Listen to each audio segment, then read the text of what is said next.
Throughout the month of December, protests and open revolt engulfed the country of Greece.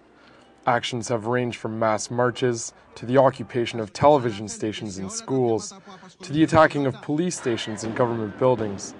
The unrest began with the killing of 15-year-old Alexandros Grigoropoulos by the Greek police on December 6th. Almost 1 month later, there is no end in sight to the uprising. So who are the protesters in Greece?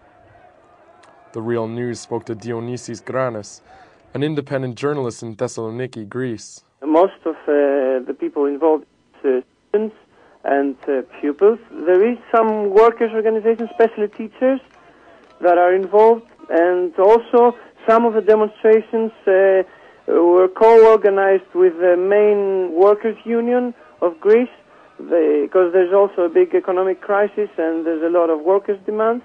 The center stage of the month's events have been the Athens neighborhood of Exarchia, home to Greece's Polytechnic University that was occupied by demonstrators for 18 days. Exarchia is also the scene of Alexandros' homicide. The Real News spoke to a resident of the neighborhood who preferred to remain anonymous for security reasons. It appears from the messaging of the protesters that a lot of the inspiration is coming from the Greek anarchist movement. Of course, there's a strong anarchist movement in Greece, and I think they played a big role as well, in the whole thing, but not taking the lead. I mean, there are so many thousands of people who were at the streets. Most of the people probably they're left-oriented, but you could see people that they differ a lot from the figure of an anarchist or a leftist. I mean, that's people that are sensitive to social issues. I mean, you could see well-dressed ladies swearing at the riot police. You could see grannies throwing pots in my neighborhood in Exarchia to riot police from their windows. Just people that are a bit hopeless, right now with the whole situation in Greece. The story that we get in the international media is that all of these 3 weeks of protests has all been a result of the murder of Alexis. And there's no context given. Could you talk a little bit about what are the other causes of this, the broader causes in the society? You could say that these protests are continuing from a wave of occupations in universities and schools that took place last year and the year before that. The biggest problem with high school and universities as well is that they don't get much money, and the whole infrastructure is breaking down. And they are trying to push the universities to find money from other sources, from tuition fees. And there's also difficulty in finding a job after university, so people are paying a lot of money to study and then they're not sure whether they can find a job or not. So there's a lot of insecurity among the youth. And also because of the economic crisis, you could say that there is a general pessimism in the society. There's no social policy. I mean, you take a walk at the hospital and see hundreds of people waiting in queues. I mean, young people just see that, they see what happens in their house, in their schools. Okay, the murder, of course, it was just a spark. The murder happened after, a series of scandals that the two big parties were involved in the last years. I mean, there were many of them, and actually nobody ended up in jail, nobody. And nobody will, and the people know that.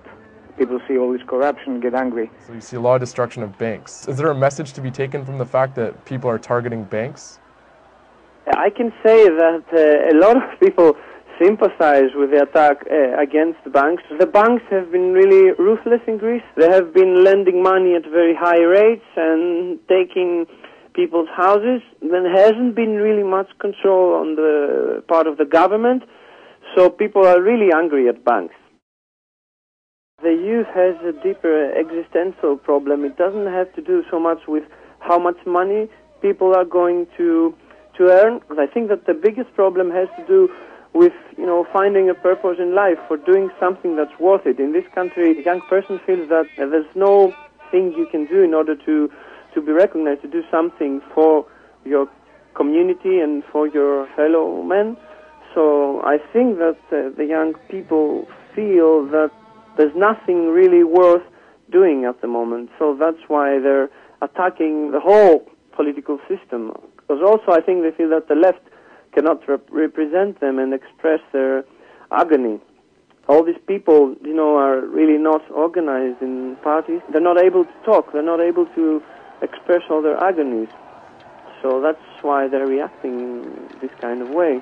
And also, you could say that this consumerist wave that used to be very strong in Greece recent years is somehow reaching its end. Young people feel that they're not able to fulfill themselves through consuming. Information from organizers is quickly transmitted via the internet and translated into a dozen languages within hours. The message from these communications is clear. Those in the streets have no intention of stopping anytime soon. It appears that the youth enjoy the support of much of the population as well. A recent poll showed that 60% of Greeks believe that the movement is a popular uprising and not the work of minority activists. The thing is that the government doesn't listen at the moment to the problems. Just keep sending the riot police. A whole neighborhood that I live in, Exarchia, has turned to a gas chamber. They threw over 4,000 tear gas bombs. They don't solve problems by making a neighborhood like this or by beating or arresting students. I don't think that the people are going to stop protesting about, what's happening. Student unions are trying to start a whole wave of school occupations, and the pupils in the schools just keep demonstrating. They don't want to stop. So I think that things will continue in January. Students and workers in Greece are organizing for a national day of action on January 9th. The day is significant in Greece as it marks the anniversary of the 1991 assassination of high school teacher Nikos Temponeris for his participation in the school occupations of that day.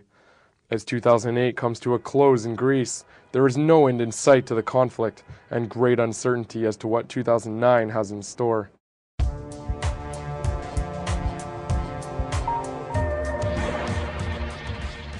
Endless wars, abuse of powers, declining living standards, and the climate change crisis. The stakes couldn't be greater in the U.S., and with your help, we're moving our news operation to Washington, D.C., where we'll focus on money and corruption.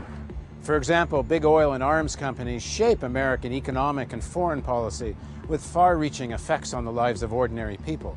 With allies in government, trade unions, the media, and in think tanks, they're a hidden hand that controls the commanding heights of American politics. Taking on the industrial military complex is what real change requires. Even former presidents and high administration officials have said so. But corporate television news treats such positions as marginal. Uncompromising journalism requires questioning assumption, interrogating structures of wealth and power. Corporate TV news just won't do it. Only a news organization that's truly independent can tackle such issues with courage and tenacity. And we'll take on corporate TV news live. You'll watch TV news with our panel of writers, journalists, scientists, and historians. You'll be able to join in by phone, webcam, chat. Together, we'll discuss and debate what's the real story and take on the myth and the propaganda. But this is only possible if you support us now. We need to prove that a viewer-funded model works. So if you want the real news, we need you now. Please click on the donate button and give generously. Now's the time to decide if you want the real news to thrive. Your tax-deductible donation makes it possible. Please contribute at therealnews.com.